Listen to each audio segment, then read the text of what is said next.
Tonight we're gonna read Magic Treehouse, Merlin Missions. It's a book number 25, Shadow of the Shark. Are they gonna get eaten, do you think? What's your guess? Who's gonna save them? Is it a dolphin? I think we're gonna get eaten. That doesn't sound good. That sounds scary.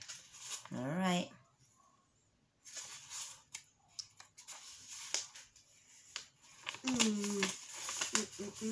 Family.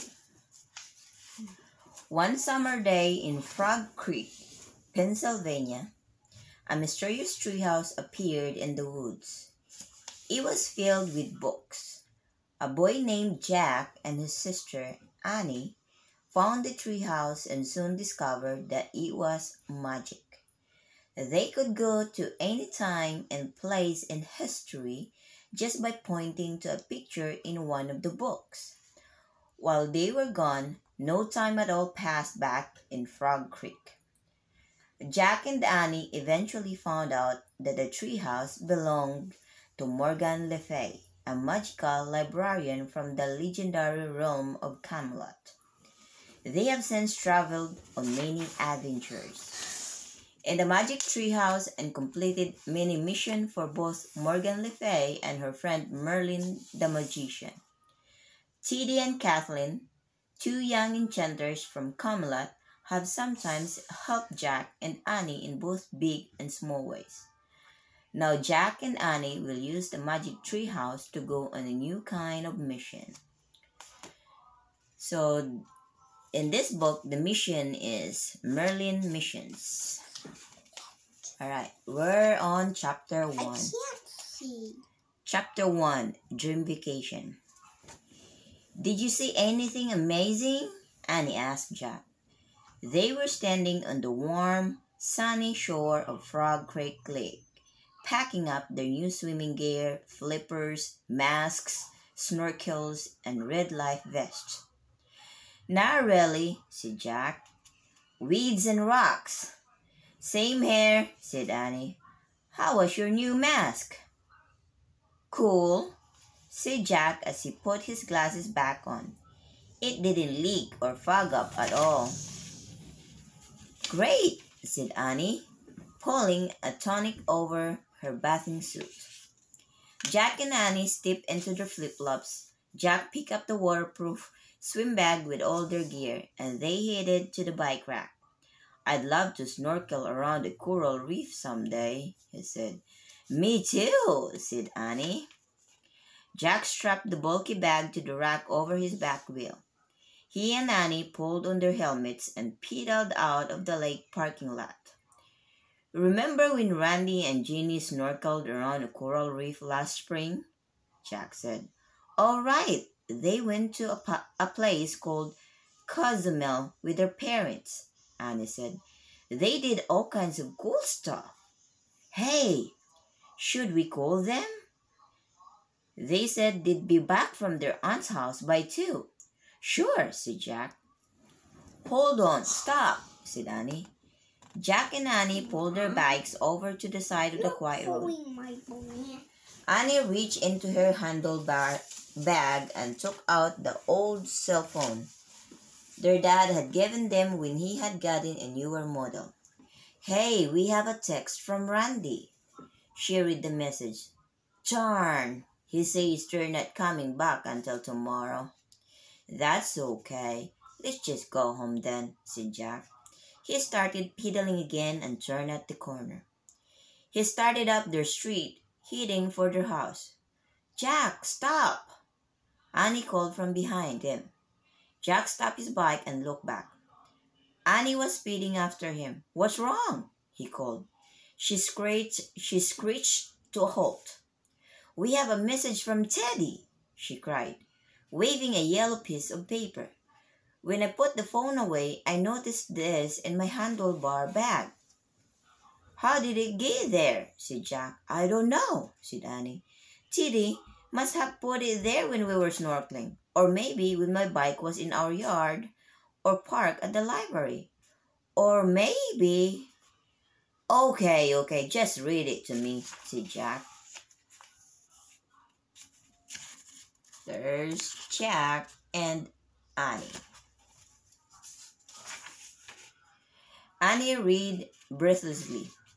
Jack and Annie, please meet me at the treehouse as soon as possible.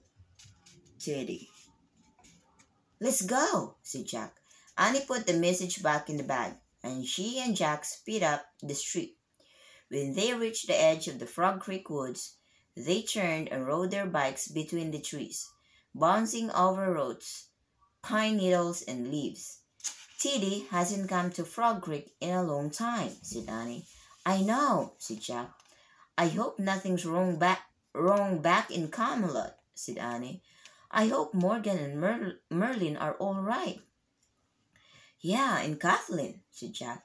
And Penny, said Annie. And Arthur. And, well, all of Camelot. Jack and Annie soon came to the tallest oak. The magic tree house was back. A freckle-faced teenager with tousled red hair was leaning out of the window. Teddy! Annie cried, waving. Hello, he called. Climb on up. Annie and Jack pulled off their helmets, left their bikes leaning against the tree, and climbed up the rope ladder. Inside the treehouse, they both hugged Teddy. What's happening? Said Jack. Is everyone okay? Oh, yes. Camelot is doing quite well, said Teddy. Good, said Annie. Do Merlin and Morgan have a new mission for us? Said Jack. Indeed, they do, said Teddy. What do they want us to do? Asked Annie. They want you to have a fantastic time, said Teddy. What does that mean? Said Jack. Merlin and Morgan believe they have never properly thanked you for all your hard and dangerous work, said Teddy. Oh, sure they have, said Annie. They always thank us. Teddy smiled. Well, today they want to thank you in a very special way. They want to send you on a holiday. A holiday? You mean like a vacation? Said Jack. Yes, a vacation. I believe that's what you call it, said Teddy. Oh man, we were just talking about that, said Jack. Wonderful, said Teddy. Then their timing is perfect. The question is, where would you most like to go? Well, we were just talking about the place called Cozumel, said Annie. Cozumel? Said Teddy.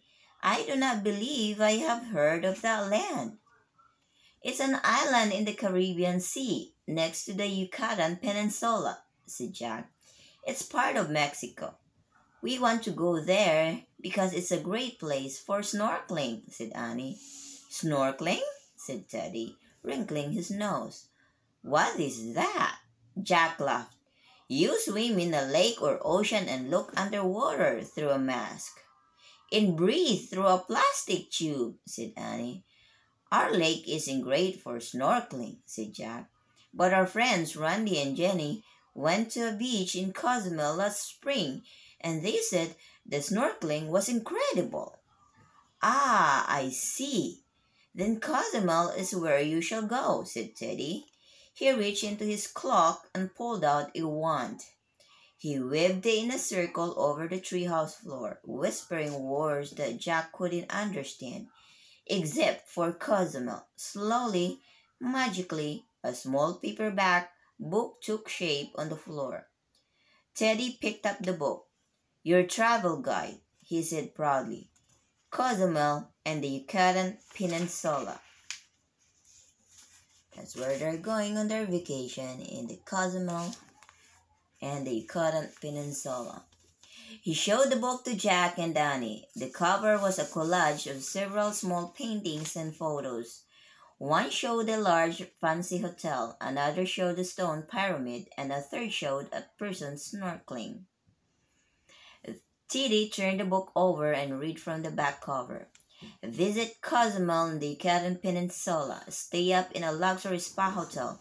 See ancient Mayan pyramids and ruins. Snorkel in the clear blue water of the Caribbean Sea. Oh, wow, my dream vacation, said Annie. I'll get our snorkeling gear, said Jack. I'll grab our phone to take photos, said Annie. Jack and Annie hurried down the rope ladder. Annie took their cell phone from her handlebar bag and put it on one of the pockets of her tunic. Jack grabbed their swim bag and they climbed up to Teddy. We're ready, said Annie.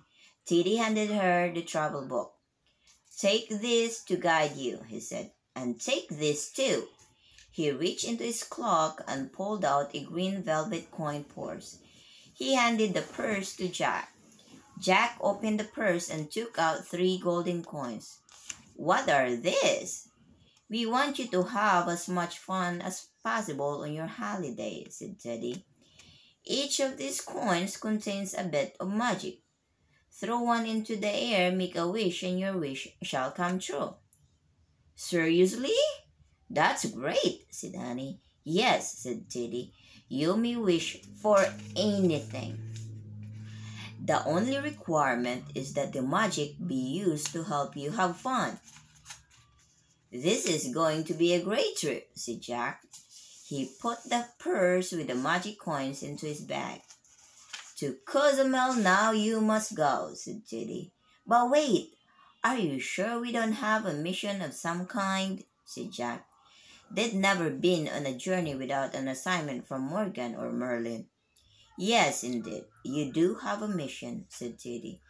As I told you, your mission is to have a wonderful time. Nothing else, said Jack. Nothing else, Teddy said with a smile. Wow, said Annie. Can you come too and have a wonderful time at the beach with us? I wish I could, said Teddy, but I have to do more errands for Morgan and Merlin today. None quite as delightful as this one, however. You must tell me all about your journey when we meet again. Of course we will, said Annie. Come back to Frog Creek soon. I plan to, said Teddy. Do you have all you need? Yes, said Jack, and you don't need to magically change our clothes. We're already dressed for the beach. Excellent. Go now, said Teddy. Annie pointed at the cover of the travel guide. I wish we could go there, she said. To have a wonderful time, added Jack. The wind started to blow. The treehouse started to spin. It spun faster and faster, then everything was still. Absolutely still. Now we're on chapter 2 in Cozumel.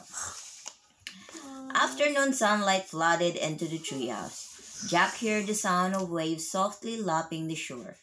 He and Annie looked out the window.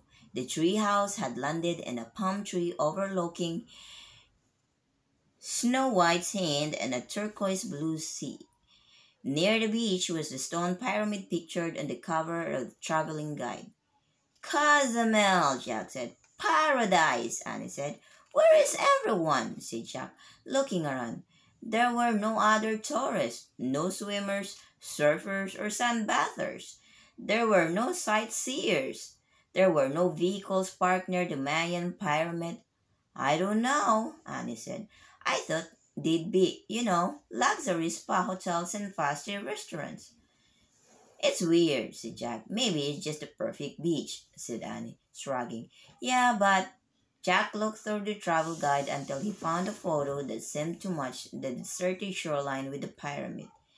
This looks like the same place, he read the caption. On the southwest Caribbean coast is a nature preserve.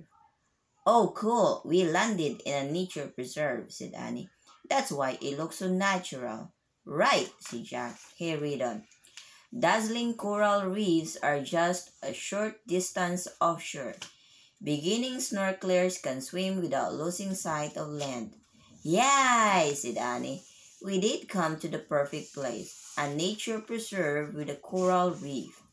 Just like Randy and Jenny's. Yep, said Jack. Let's snorkel first. Then maybe check out that pyramid. It looks cool. Good plan, said Annie. She started down the rope ladder. Jack put the travel guide into the swim bag with her snorkel gear.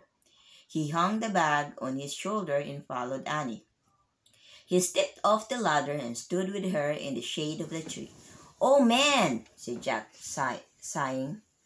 A fresh, salty ocean breeze wafted over them. White sand sparkled in the warm sunlight. "This is a good view," said Annie. "I'll take a picture."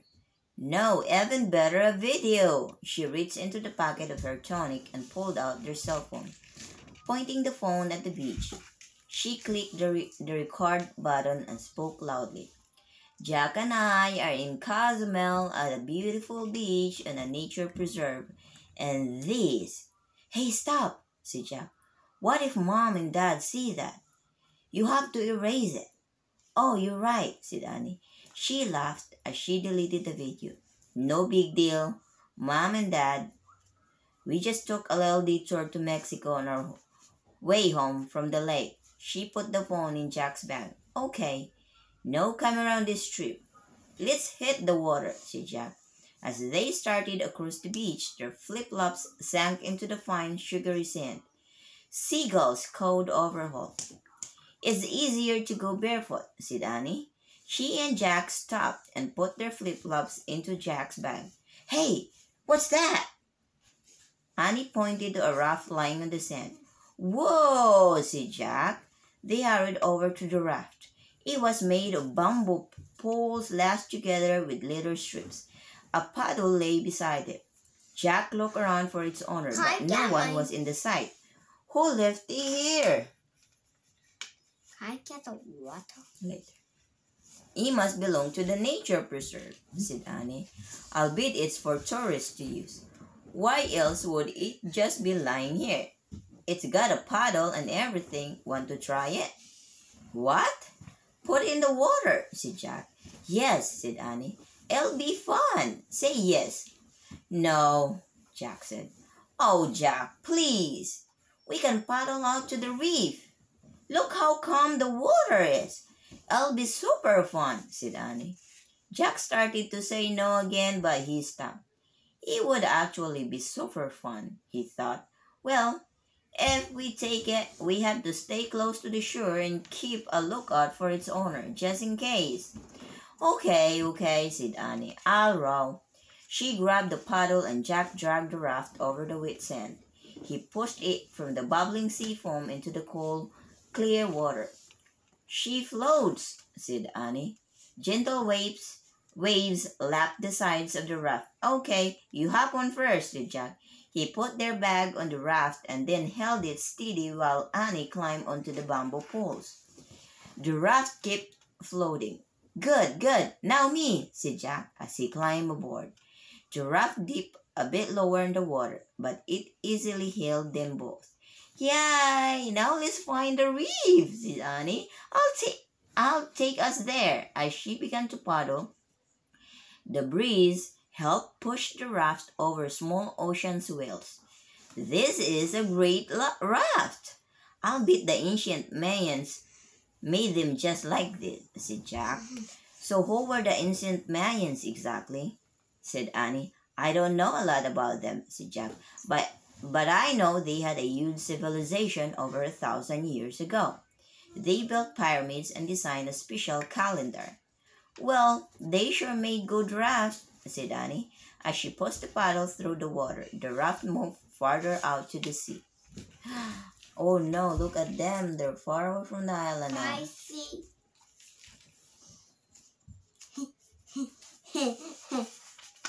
But where's the shark? It's not there. They just left the sand. About 100 years out, Jack held up his hand. "Okay, let's stop her," he said. "We don't want to get too far away from land. Let's look underwater for the reef." The book said it was near the shore. "Right," said Annie. "You snorkel first. I'll stay with the raft." "You sure?" "Sure." "Thanks." Jack reached into the swim bag. Before he pulled out their snorkel gear, he looked up Cozumel, coral reefs in the travel guide. He read aloud. "The coral reefs of Cozumel are visited by an average of 1,500 tourists a day." "Coral." "Really?" Annie interrupted. "I don't see one single tourist." "I know. I don't understand that, said Jack. He kept reading. Coral is made of animals, not plants. Since a coral reef is very delicate and takes a very long time to grow, swimmers and snorkelers must avoid touching it or kicking it with their flippers. Makes sense, said Jack, closing the book. Look, don't touch, just like at a museum. Got it, said Annie. Jack put his glasses and the travel guide in the inside pocket of the swim bag. Then he unpacked all their swimming gear.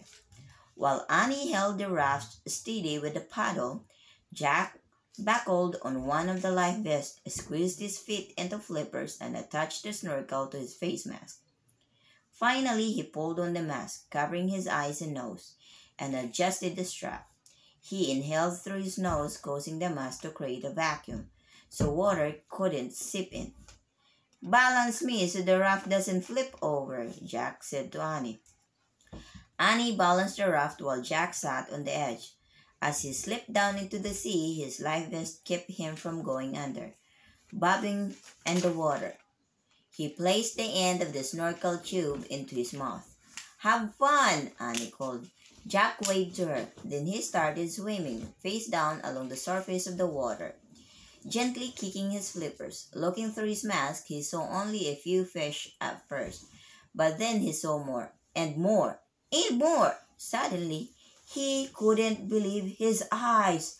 Oh no, here we comes at chapter 3. It looked like a shark attack.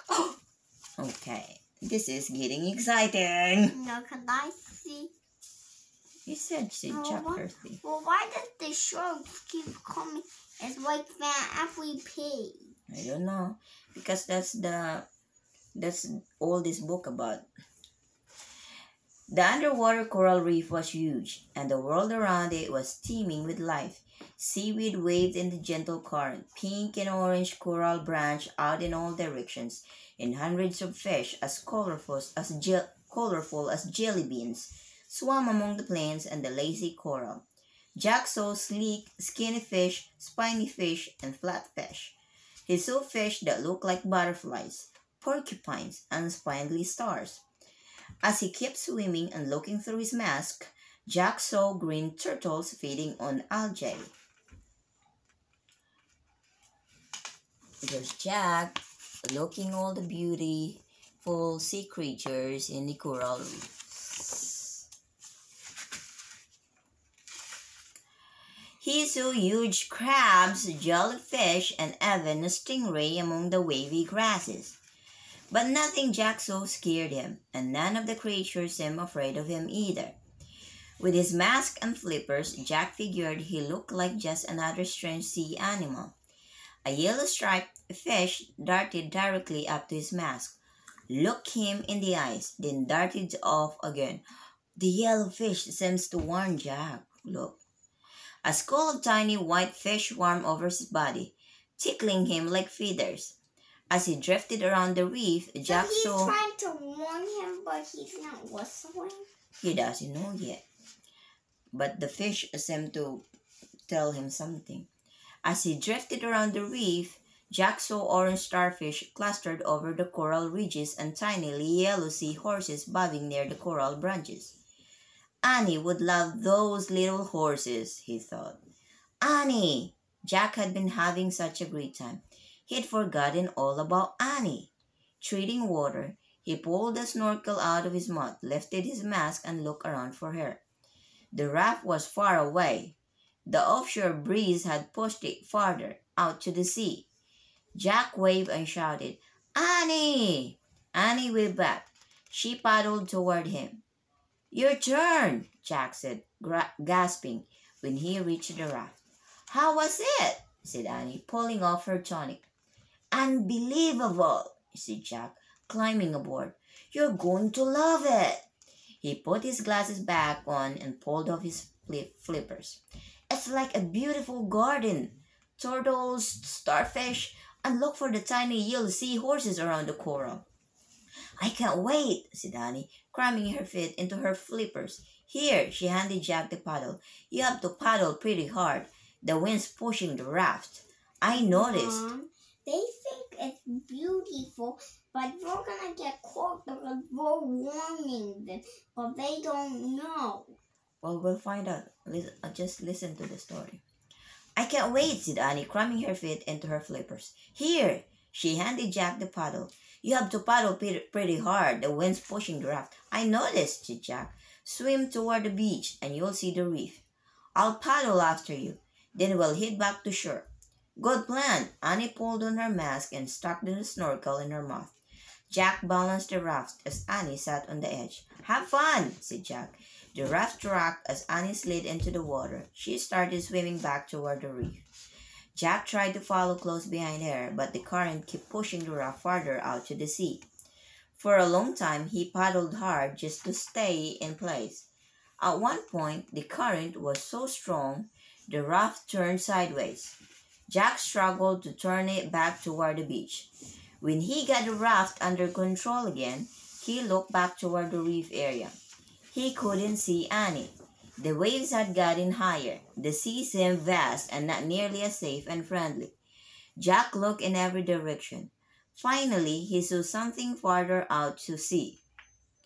Can that be Annie's snorkel? Why would she swim so far out? He wondered. Oh no, I wonder what is it. Me too.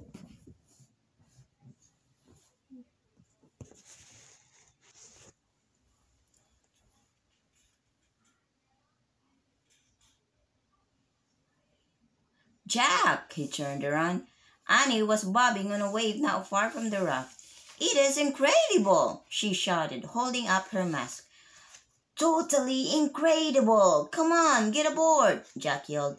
We have to go back. The current's too strong. Or maybe the wind. Whatever, we have to get back. Something else was bothering Jack. Really bothering him. What was that thing I saw? He wondered. He turned and looked out to sea again. Jack froze in horror. That thing was still sticking up out of the water. Now it was closer and he could see what it was.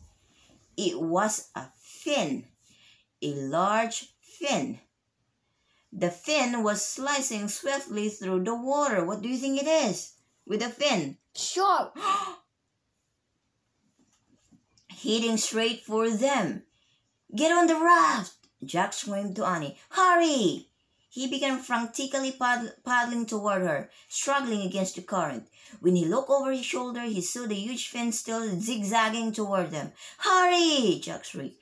Annie flung herself toward the raft. Grabbing the side, she gasped for air. What's wrong? She sputtered. Why are you freaking out?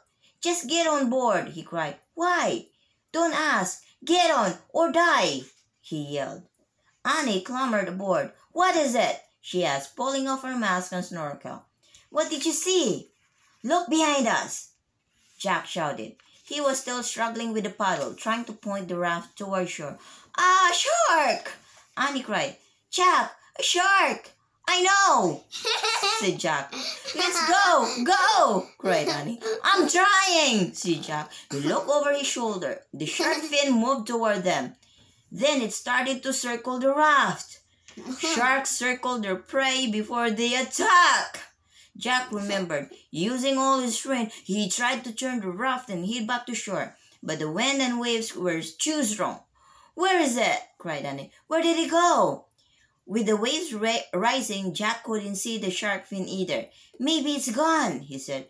Ah, screamed Annie. The shark's huge head came over the side of the raft, its mouth wide open. Ah, yelled back. Without thinking, he raised his paddle and whacked the giant shark on the nose. The shark reared up and dug its jagged teeth into the wooden paddle, ripping it out of Jack's hand. Then the creature sank back down into the sea, and his fin glided away through the water. It's gone, said Annie. Not gone, cried Jack. Look! The shark had moved away from the raft, but it was circling them again. We need magic, Jack, shouted Annie. We have to use a gold coin. We can only use them to have fun, said Jack. You don't think it would be fun to escape that shark? Said Annie. She pulled out the green velvet purse with the gold coin. She took out one of the 3 coins and held it up. The magic coin glittered in the Caribbean Sea. Sunshine. We wish to have fun escaping that shark, she shouted. She tossed the coin high into the air like a tiny fireworks display. It burst into a shower of fiery red and blue sparks. The raft suddenly spun like a top. Then it shot up the face of a large wave. Oh my gosh. Oh, they escaped away from the shark. Oh man, that was really scary. Yeah, that was fun. Yeah, the shark was biting by the ram and he hit him in the nose. Then he bited the face. And the paddle, yeah. Ah! Jack and Annie screamed. The raft crested the waves, slid down the other side, and zoomed farther out to sea. Another swell lifted the raft, then brought it down smoothly, and again the raft shot across the surface of the water. Jack and Annie held on to each other as the raft rolled over one swell after another, rising and dipping in rhythm with the waves. Sea spray blasted them, salt water sloshed over the sides, but magically Jack and Annie stayed aboard. It's like the bullet ride at Wade City Water Park. Annie cried. It is like a water park ride, Jack thought, but he was still in shock. Where'd the shark go? He wondered. Are there other sharks? How will we get back without a paddle? I love this, shouted Annie, laughing. It's so much fun! Finally, the exhilaration of the ride overcame Jack's worries. As if harnessing the wind and current, the raft kept sliding up and down. The swells hitting west. Seagulls followed it, shrieking overhead. The raft kept roller coastering across the sea, sliding up and down over more waves. Moving with great speed, the raft seemed to know exactly where to go. Hey, land! Is that land? Annie said, pointing across the water. Jack saw a jagged, rocky coastline with a strip of gleaming white sand. Yes, yes, he shouted. It's land! Chapter 4. Where are we? They escaped the shark. That was fun. That was fun, dude. The shark bited the thing. He had him with the nose with the stick. Then the shark bited the out of the end. Oh my God. The raft slowed down. As it floated toward the distant shore, the sea changed, become calm and smooth. The seagulls were silent. Where are we? Annie asked. I'll check, said Jack. He reached into their waterproof bag and pulled out the travel guide. Tip of Cozumel. Then he moved his finger across the Caribbean Sea, landing on the eastern shore of the Yucatan Peninsula. Dotting the shoreline were symbols for hotels and resorts. Jack showed the map to Annie. I think we've come to the shore of the Yucatan Peninsula, he said. Cool, said Annie. Jack read aloud from the guide. Vacationers flock to the eastern coast of the Yucatan of Mexico. Along the coast are comfortable luxury spa hotels and 4-star Mexican restaurants. Tour buses visit Mayan ruins and hidden sinkholes filled with water. Hidden sinkholes filled with water? Said Jack. That sounds weird, he kept reading. Cruise ships dock at ports along the coast while ferries take tourists over the Caribbean to Cozumel. Good news, said Jack. We can take a ferry back to Cozumel. Then we won't have to worry about sharks anymore. He looked around. I wonder why we haven't seen any ferries or cruise ships. Maybe they're docked in their ports now, said Annie. It's late afternoon. It'll be dark soon. The sun was low in the sky. Soon it would sink behind the jagged cliff. Makes sense. I guess we'll have to catch the ferry first thing tomorrow, said Jack. Cool, we can stay in one of those comfortable luxury spa hotels the guide talks about, said Annie. Doesn't that sound good? Yeah, really good, said Jack. He was ready for a little comfort and luxury. And get dinner too, said Annie, like at a 4-star Mexican restaurant. Great, said Jack. He loved Mexican food and he was starving. We'd just be doing our mission, said Annie. Yep, said Jack. Having a good time. Oh, look, said Annie, pointing toward the shore. What's that? Up there. Jack saw stone buildings high on top of the cliff. I'll bet those are Mayan ruins, he said. Like that pyramid we saw in Cozumel. Look it up, said Annie. Jack flipped through their travel guide until he found a photo that looked like the same rocky cliff with the same stone buildings. I found it, he said. He read aloud. Yucatan Park is a tourist attraction on the east coast of the Yucatan. In ancient times, it was a port city for Mayans, sailing around the Caribbean. Today, it's a theme park that welcomes vacationers from all over the world. A theme park? Said Annie. What's the theme? Jack turned the page and saw Mayan dancers in tall feathers headdresses. I think the theme is ancient Mayan life. Oh, that's cool, said Annie. Jack read more. Tourists flock to song and dance spectaculars that take them through Mayan history. A walking path connects the park to a hotel zone. Wow, song and dance spectaculars, said Annie. I'd love to see one of those. I'd love to find a luxury hotel first, said Jack. Watch out, said Annie. The raft was heading for a pile of rocks at the edge of the water. Turn! Jack shouted. Amazingly, the raft swerved to the right and missed the rocks. A wave then carried it into a sheltered cove below the cliff. The raft slid over the bubbly foam at the edge of the sea and stopped on the pebbly wet sand. Their magic ride had come to an end. Safe, said Annie. Our wish came true. We had a fun ride. A lot of fun, said Jack. Even the terrifying shark attack didn't seem like such big deal anymore, especially now that they could catch a ferry back to the Cozumel in the morning. As Jack and Annie packed up their gear, the sun was sinking behind the rocky bluff, turning the sky pink then purple. Jack's face was warm with sunburn, but his body felt chilled in the sudden cool air. He was looking forward to settling into a nice hotel room. Okay, he said, let's find that hotel zone. Let's check out the Mayan theme park first, said Annie. He must be closed by now, said Jack. It's almost nighttime. Okay, said Annie, sighing, but we have to visit it first thing tomorrow before we go back. Sure, said Jack. I'd love to know more about Mayan history. He and Annie put on their flip-flops and stepped off the raft. Uh-oh, I just thought of something. What? Said Annie. We need money, said Jack. All right, for a hotel and dinner and the theme park, said Annie. And ferry tickets, said Jack. Annie grinned. No problem, she said. We use one of our gold coins to wish for money so we can have a good time. Jack laughed. Okay, he said. That should work. He reached in their bag, found the velvet purse, and took out a second gold coin. We'll just have one left after we use this one. I know, said Annie, but I think we can have lots of fun here even without magic. So how much should we wish for? Asked Jack. How about 500? Said Annie. What? Are you serious? Said Jack. No kid carries around $500.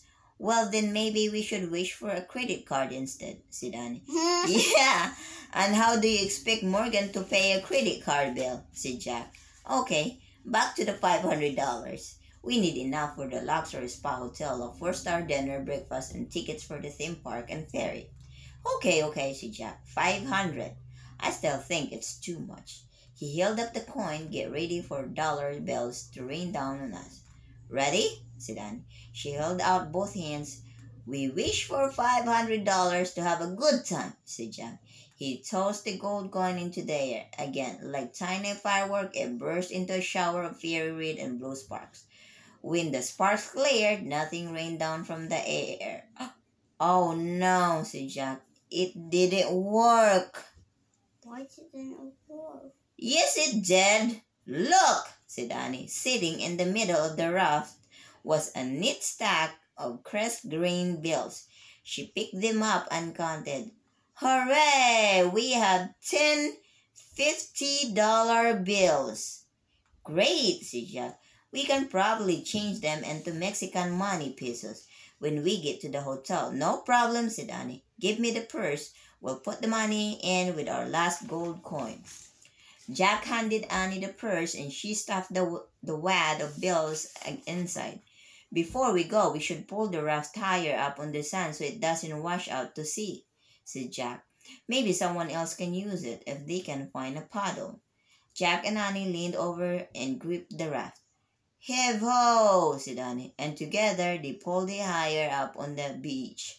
Wait, hear that? Said Annie. Listen, it's coming from up there. The sounds of musical instruments were coming from the top of the cliff. The theme park is open, said Annie. Maybe they're doing one of the song and dance spectaculars we read about. Let's go see. I'd rather just get to a hotel, said Jack. We've had a full day. Oh, please, began Annie. Let's check out the show really fast, and then we'll go straight to the hotel. I promise. Jack listened to the music for a moment. It was filled with the haunting sound of flutes and thumping drums. It sounded mysterious and joyful. Okay, he said. Come on. Annie started across the sand. Jack grabbed their bag. How do we get up the cliff? He said, hurrying after her. I saw some steps when we were coming in, said Annie. They're just around those rocks. As Jack followed Annie around a pile of boulders, a cold wind blew across the sand. The full moon had turned the sea to silver. Yucatan Theme Park. We're in Chapter 5. There! Those are the steps I was talking about, said Annie. She pointed to a rickety wooden stairway clinging to the side of the cliff. That? Said Jack. I know it doesn't look safe, said Annie, but I don't see any other way to get up there. Jack looked up and down the beach. Me neither. I guess we'll have to try it. Lugging their bag, Jack followed Annie to the stairs. Annie started up first, the withered boards creaking with her weight. Careful, said Jack. Hold on to the railing. You too, Annie called on. Jack started climbing the rickety stairway, gripping the handrail. He took one step at a time. As the wind shook the stairs and the sound of the drums and flutes floated down from above, suddenly Jack's foot broke through one of the boards, hanging on tightly to the railing. He leaped to the next step as the broken one crashed to the ground. You okay? Said Annie. Yeah, barely, Jack answered. As he kept climbing, he clung to the railing and gingerly placed one foot after the other. Finally, he followed Annie from the top step onto the rocky ground at the top of the cliff. We made it, Annie said. I can't believe they built such a bad staircase, said Jack. They probably want it to look as real as possible, said Annie. Like in olden times. Yeah, but how about safe, said Jack. Someone falls or this whole thing comes crashing down. People could really get hurt. We should tell our hotel to post a warning or something, said Annie. Yeah, avoid the rickety staircase with a broken step, said Jack. As he caught his breath, he listened to the drum and flute music coming from behind a high stone wall. The smell of wood smoke filled the air. By now, the full moon had risen over the park, giving everything a bluish tint. It sounds great, doesn't it? Said Annie. Yeah, it does, said Jack. He had to admit that the theme park show seemed really inviting. I wonder how we get inside, said Annie. Hold on, said Jack. He took out their travel guide. By the light of the moon, he studied the map. It looks like a wall runs all the way around the park, and the entrance is on the other side, with a ticket booth. Oh, and there's a visitor's bureau. They can help us find a hotel. But we're checking out the show first, right? Annie said. Sure, let's go, said Jack. As they started along the wall, bellowing horn sounds came from inside the park. Whoa, what's that? Said Annie. She ran ahead. Did they go in the hotel yet? No, not yet. They're going in the theme park, the park with the music. When Jack caught up with her, she was looking through a narrow opening in the wall. It's definitely a song and dance spectacular, she said. Look at the great costumes. Annie stepped aside so Jack could peek through the opening. He saw the long shadows of stone buildings. In front of the buildings was an open square, bright with firelight. Dancers and musicians were performing around a roaring bonfire. Dozens of people watched from the side, some standing and some sitting on the ground. It looks great, said Jack. Let's find the entrance. Oh, let's just sneak in through here, said Annie, before the show ends. What about our tickets, said Jack. If we spend time looking for the ticket booth, We'll miss the show, said Annie. We can pay on the way out. This is a chance of a lifetime. Okay, said Jack. Yes, said Annie.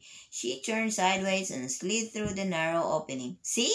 No problem, she said from the other side. Take this, said Jack. He pushed her bulky bag through the opening, then he squeezed sideways between the thick slabs of rock. Jack took his bag back from Annie, and they hurried across the grounds of the park. When they got close to the bonfire, they stood near the back of the square. The male dancers had feathered headdresses and beautiful feathered cloaks. They wore arm and leg bracelets made of gold and silver. They had painted faces and tattoos. Some of them waved spears and shields as they shook their bodies. Near the dancers, several musicians played wooden flutes. Others rattled hollow-gourd instruments and rang loud bells. Some clapped sticks together, while still others banged huge turtle shell drums and blew on giant conch shells that made them bellowing sounds. While the dancers danced and the musicians played, actors moved about in front of the crowd, miming a story. They wore jaguar masks, crocodile masks, and bird masks. They bowed to two regal-looking men who sat on throne-like wooden seats on a platform. The two men wore enormous headdresses and animal skin capes.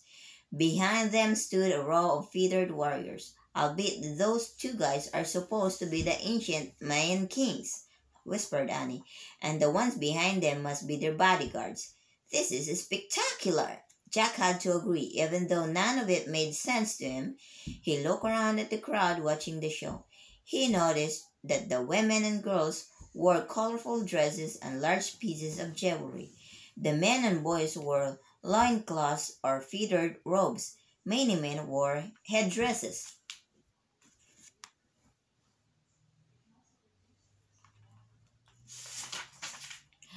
Don't you think it's a little weird that everyone in the audience is wearing a costume?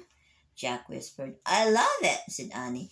Maybe this show is likely a reality show where even the audience plays a part.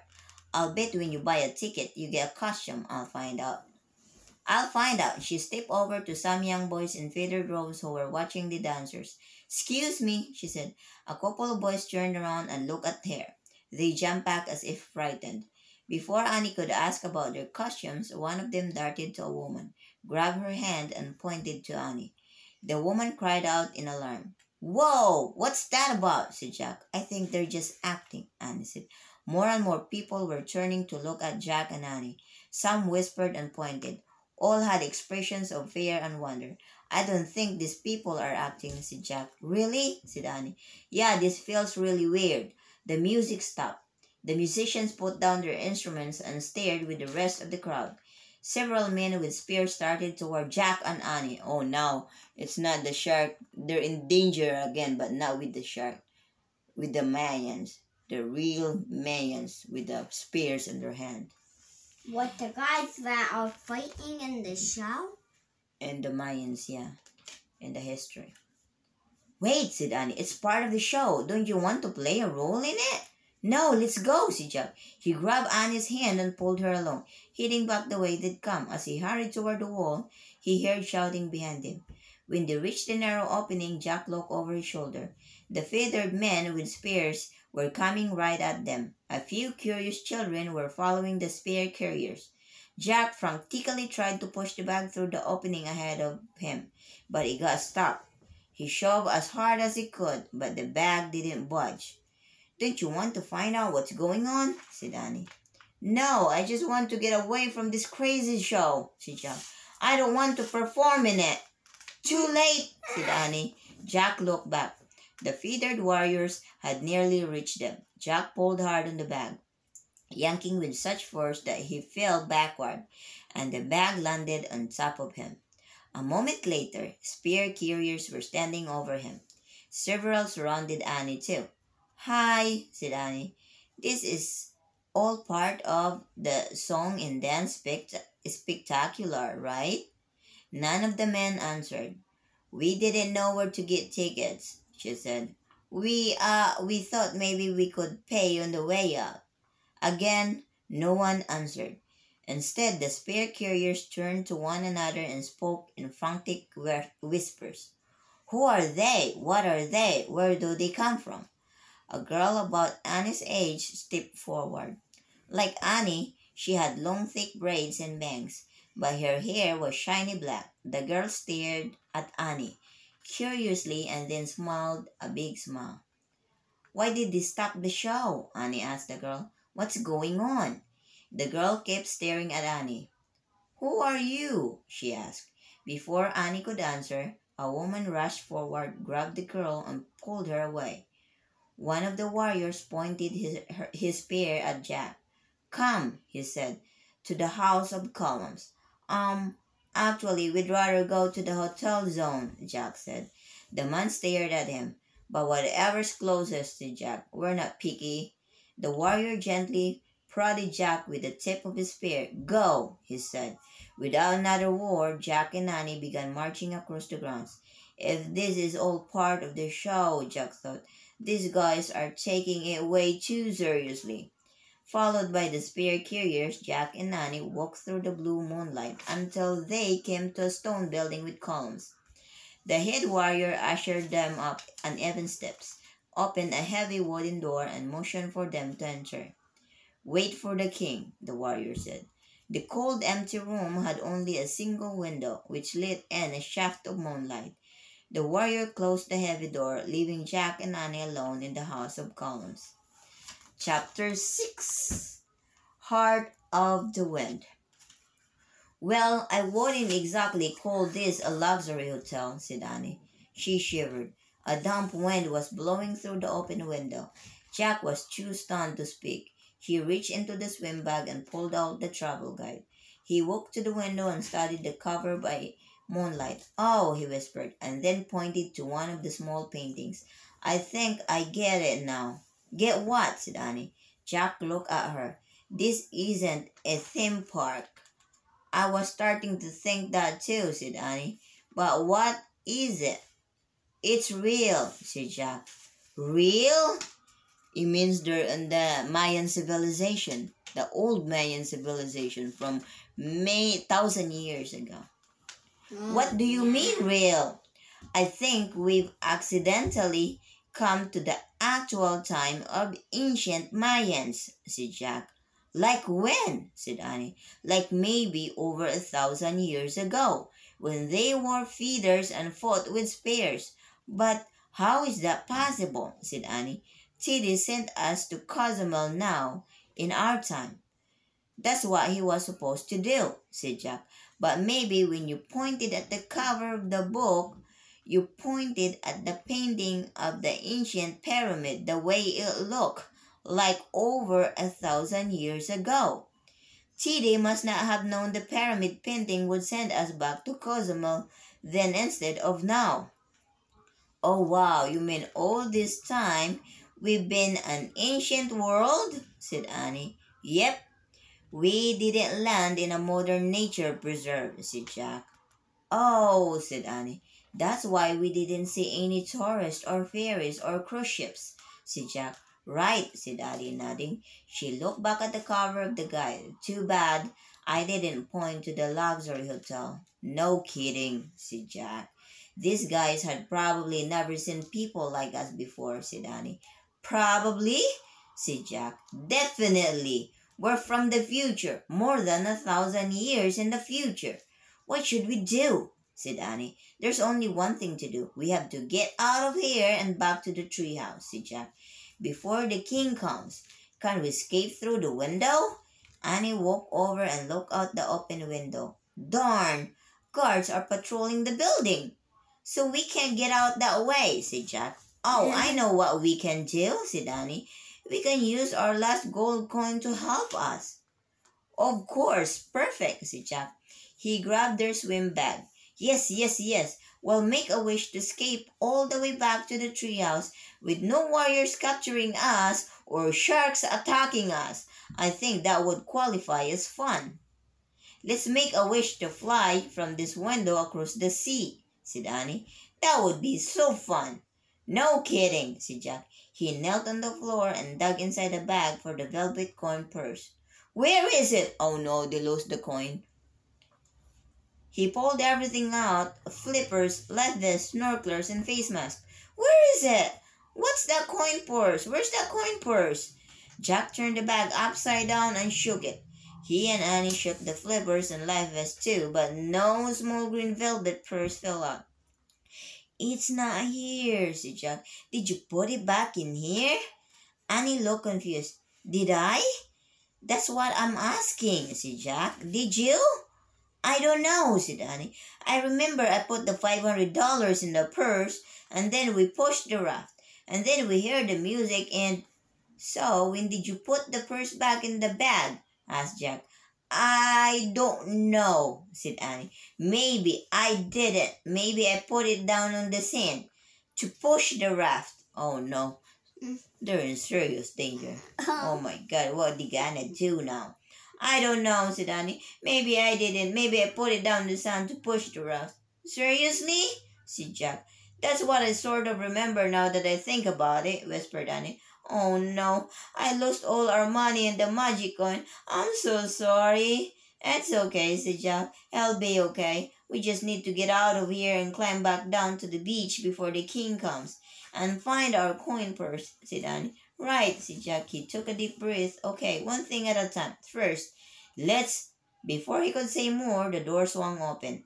Jack quickly crammed everything back into their bag. The room was suddenly filled with fiery light.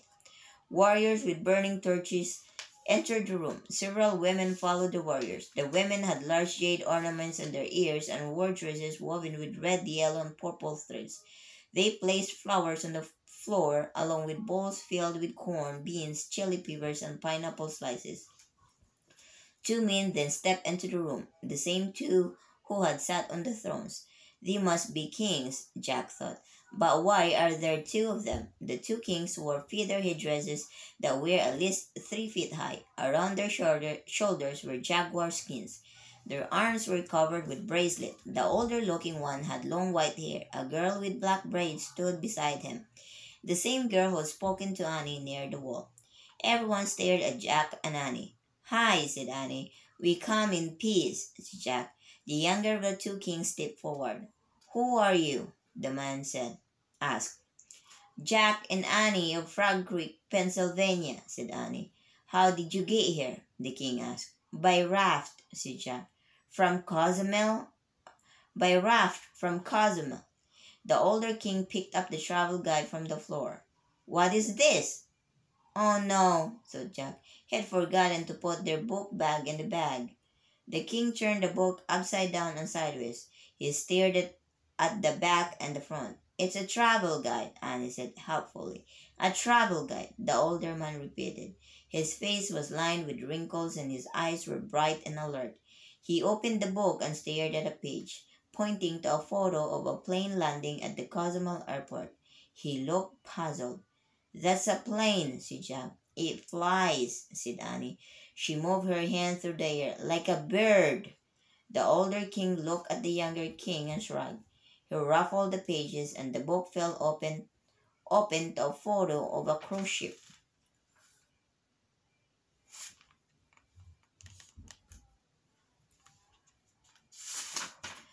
That's an ocean liner, said Jack. It carries thousands of people across the ocean, said Annie.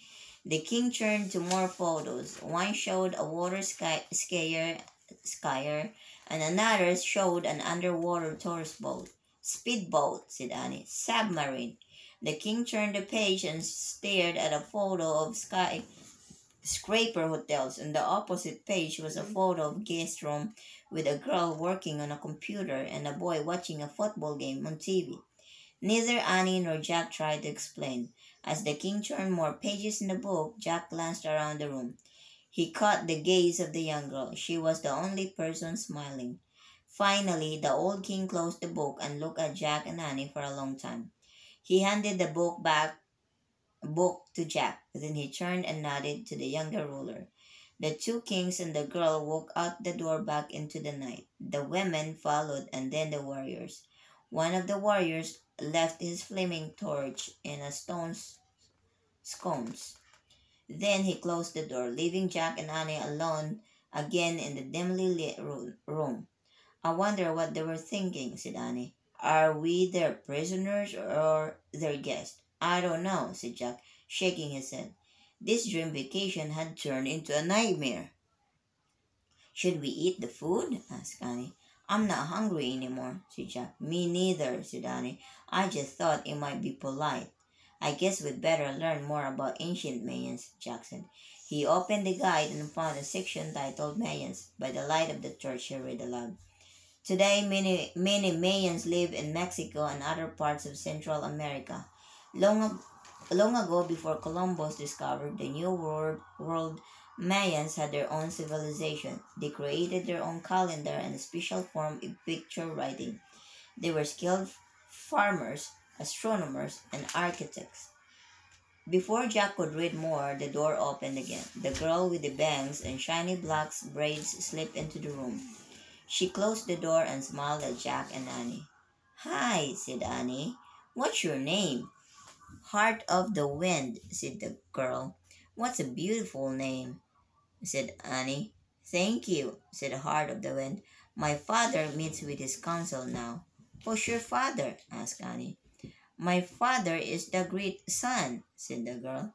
He rules the kingdom of Palinki. It is many days from here in the jungle. Was the great sun the one who looked at our book? Asked Jack. Yes, said Heart of the Wind. He has been traveling the land to find his true hire. Weeks ago we stopped here, in the City of Dawn, to visit the king and rest. My father did not know that this would be the place where he would find what he was looking for. She smiled at Jack. Do you understand? I'm not sure, said Jack. What am I supposed to understand? He thought. My father believes that you are the one he has been searching for, said Heart of the Wind. Me? Said Jack. My father just told me that he believes the gods have sent you to be our next king, said Heart of the Wind. Jack? Said Annie. Your next king? Jack, the girl said, nodding. I am my father's only child. He has no sons, so he has decided to take Jack back to our kingdom and prepare him to be a ruler. Me? Jack said again. Yes, said Heart of the Wind. You will be the next great son of Palinki. We're now in chapter 7, The Forest of Walking Trees. Annie gasped, then burst out laughing. Heart of the Wind laughed too. Yes, it is wonderful news. I am glad